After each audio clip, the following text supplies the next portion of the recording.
In this tutorial, I will show you how to create a scroll animation in Canva. First, open Canva and click Create a Design, then choose Video.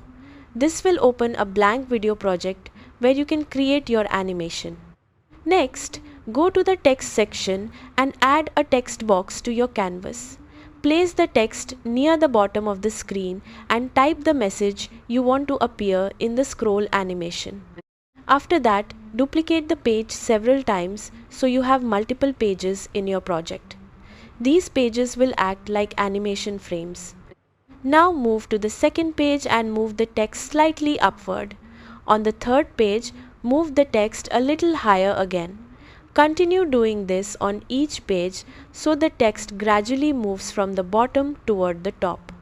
Make sure the movement is small and consistent between each page so the animation looks smooth. Next, click the space between the pages and choose Add Transition. From the transition options, select Match and Move. This transition automatically animates the movement between the pages, creating the scrolling effect.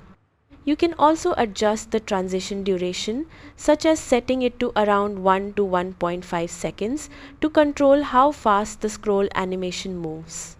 Finally, preview your video to see the text smoothly scrolling from the bottom to the top. That is how you create a scroll animation in Canva.